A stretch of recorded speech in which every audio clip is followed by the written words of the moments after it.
queridas irmãs, mais uma vez, sejam todos bem-vindos e bem-vindas. Eu quero, em nome de nossa comunidade, também acolher a coordenação arquidiocesana da Pastoral da Sobriedade, que hoje participa com a nossa comunidade dessa Santa Eucaristia. Vocês também sejam bem-vindos e bem acolhidos. E já nós manifestamos a nossa gratidão, o nosso agradecimento por todo o apoio, pela presença de vocês nesse processo de implantação da pastoral em nossa paróquia. Muito obrigado. E nós agradecemos o trabalho, a dedicação, a consagração de vocês. Eu tenho insistido durante esses dias em nossas reflexões. O Jesus ressuscitado no primeiro momento, o que faz Jesus nas suas aparições após a sua ressurreição?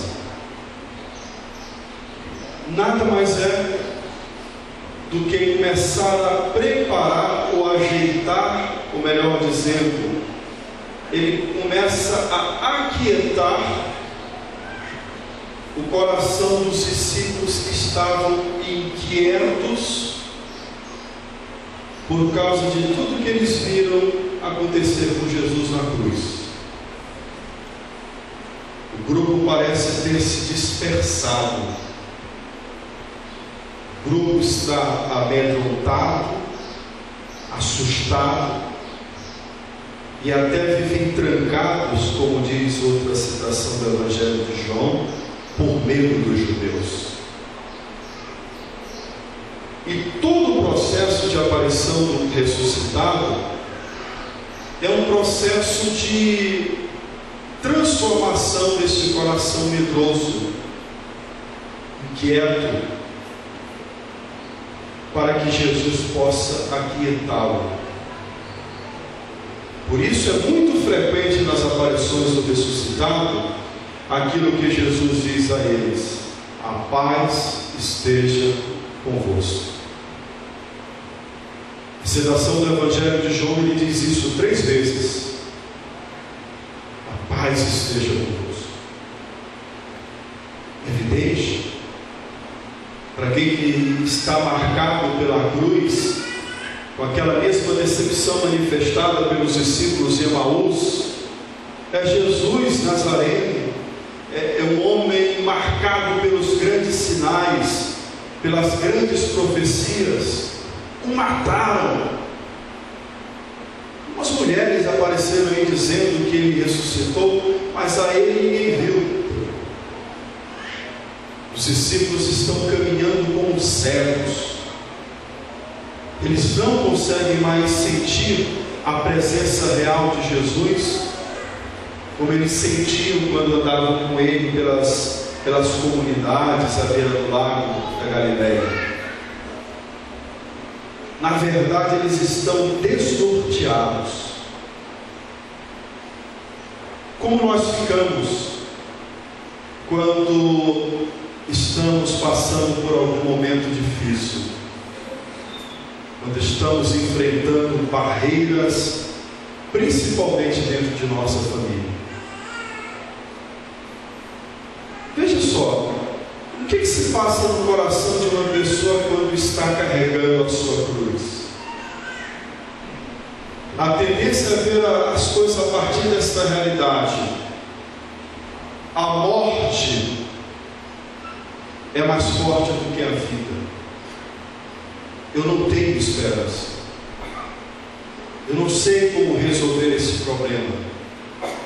Eu não vejo luz e nem solução diante da situação que eu estou passando. Eu posso até contemplar na palavra de Deus, posso até escutar de outras pessoas que Deus é poderoso, que Deus age, que Deus transforma, mas a situação pela qual eu estou passando é tão difícil que a minha ótica é esta: a morte, ela se sobrepõe sobre a vida.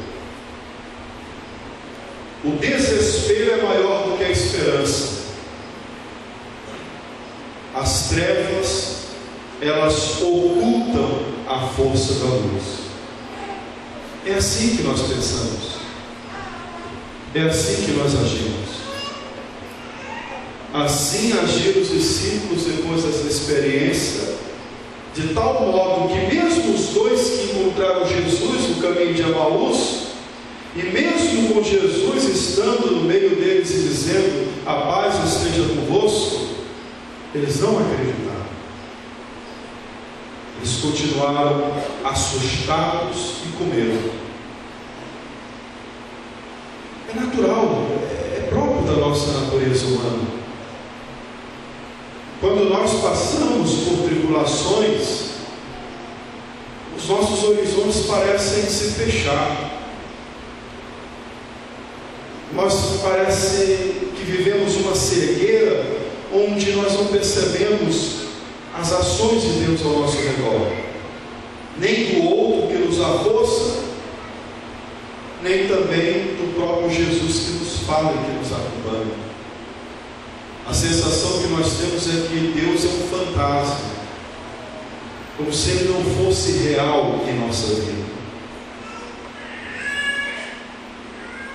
O mesmo processo de transformação que Jesus faz nas suas aparições como ressuscitado, é o mesmo processo que nós vivenciamos quando participamos da Santa Missa.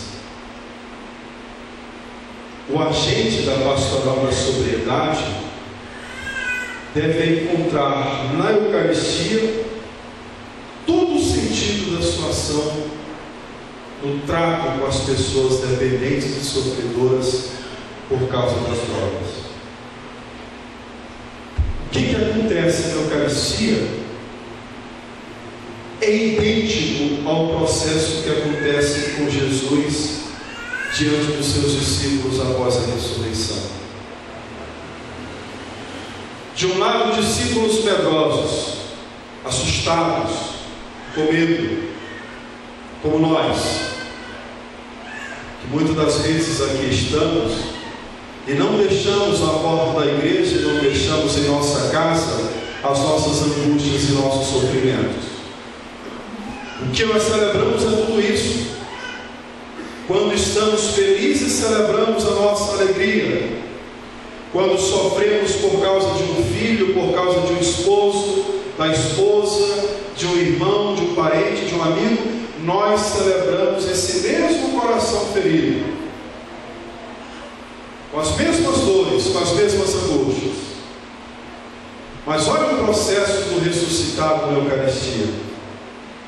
O primeiro questionamento que Jesus faz, depois de perguntar sobre o medo dos discípulos, é dizer a esses mesmos discípulos: o que é que vocês têm aí para comer?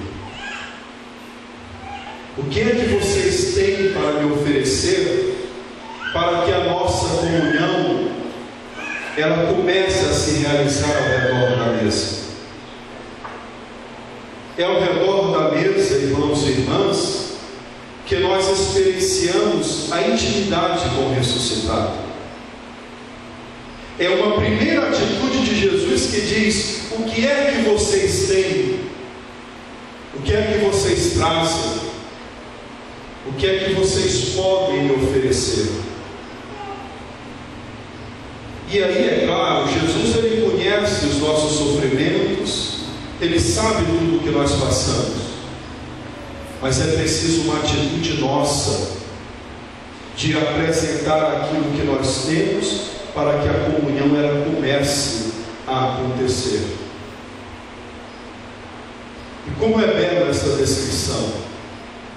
Nós, de um lado da mesa que apresentamos as nossas dores, Jesus que também nesta mesa, com a sua mão ferida, com o seu lado marcado, mostrando para nós que as nossas dores não são dores solitárias, mostrando que as nossas dores também são dores do crucificado, com uma grande diferença: ele venceu a morte. Ele não está mais na cruz, ele ressuscitou. A vida venceu a morte. Depois que nós somos capazes de, como esse discípulo, apresentar o peixe para que a refeição pudesse acontecer, e nesta comunhão eu estar próximo de Jesus, que compreende as minhas dores, porque Ele também foi chagado e ferido nas suas mãos e no seu lado, aí o processo ele se inverte.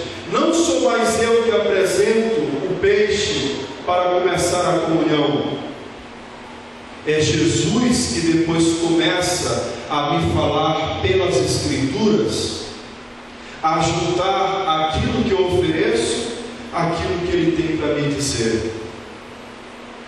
Não sou eu mais que falo, não sou eu mais que digo e expresso a Jesus as minhas dores.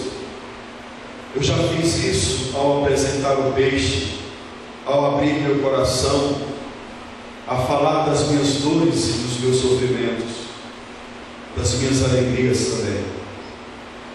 No segundo momento é o ressuscitado que, pela Sagrada Escritura, como foi proclamado aqui, ele nos fala de todas as coisas e nos começa a nos mostrar uma outra concepção da vida. Aí ele nos começa a fazer entender: aquele que foi desprezado na cruz, ele venceu a morte.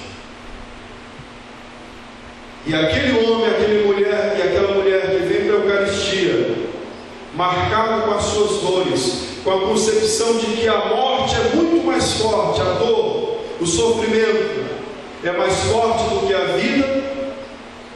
Quando eu escuto o ressuscitado me falar ao coração, ao redor da mesa, ele começa a me fazer entender que a dinâmica da vida é outra. A dinâmica da vida é aquele que esteve morto e ferido, pelo poder de Deus, a vida se tornou mais forte do que a morte. Aí Jesus nos dá uma missão: vós sereis testemunhas de tudo isso.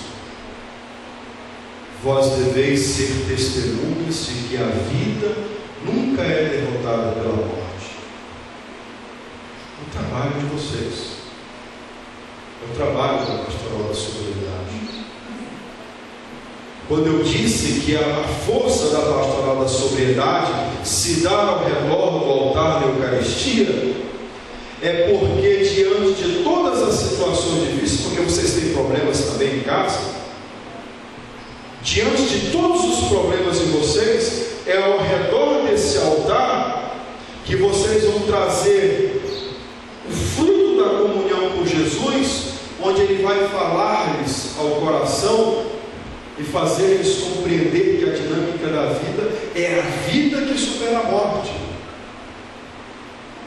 E quando vocês encontrarem alguém marcado, ferido, sofrido pelas drogas, pelo vício do álcool, vocês serão os primeiros a fazerem incutir no coração daquele homem e daquela mulher que nada é perdido, que tudo pode ser transformado, que muitos daqueles que estão procurando na bebida e na droga, eles estão querendo encontrar o sentido da vida, mas estão procurando no lugar errado.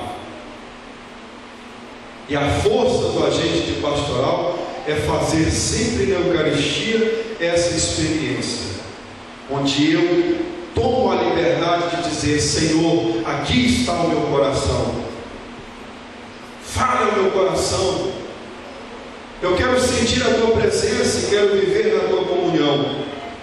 Aí Jesus depois começa a nos falar pela Eucaristia, a nos transformar, a nos fazer entender que a dinâmica da vida, a vida é mais forte do que a morte. Queridos irmãos e irmãs da pastoral da sobriedade, eu poderia dizer nesta missa que vocês têm um longo caminho a percorrer. Caminho longo, caminho difícil, mas um caminho onde a centralidade não vai estar nas forças de vocês. Como os discípulos outrora, nós somos também medrosos, nós nos assustamos, nós nos desmotivamos diante das dificuldades. Mas a palavra de Deus hoje nos vai mostrar que o centro da comunidade não somos nós, é o Senhor ressuscitado, que no meio desse grupo de homens e mulheres medrosos, Ele diz: a paz esteja convosco, dando tranquilidade e dando serenidade ao nosso coração. Que nesse trabalho da pastoral da sobriedade, esse processo de transformação de vida, onde vocês serão testemunhas do ressuscitado, testemunhas em que aquele que morreu ressuscitou, vocês coloquem no coração desses homens e mulheres que nos procurarão a certeza de que a vida tem a palavra final. Não é a morte, não é o vício, não é a escravidão, é a libertação, é a Páscoa, é a passagem, é a transformação da vida nova daqueles que estavam mortos e que ressurgiu. O desafio de vocês é trabalhar com homens e mulheres que estão vivos fisicamente, mas mortos espiritualmente, porque perderam o sentido da vida. São os Lázaros do dia de hoje, que através do testemunho, da palavra, da disposição, da dedicação de vocês, como Jesus, terão o poder de dizer a eles: Lázaro, vem para fora, sai desta vida, venha fazer a experiência do encontro com o ressuscitado, encontro que transforma, encontro que dá sentido à nossa vida. É mudança de direção. Aqueles que estão procurando a felicidade nas drogas, vocês têm a grande missão de apresentar o verdadeiro sentido da felicidade, o Jesus ressuscitado. Que Deus abençoe a missão de todos, que diante dos momentos difíceis, ao redor desse altar, vocês possam reconhecer a presença do ressuscitado, que nos liberta, que nos converte, que realiza a sua Páscoa na vida de tantos homens e de tantas mulheres. Fiquemos em pé, irmãos e irmãs, e vamos professar a nossa fé, dizendo: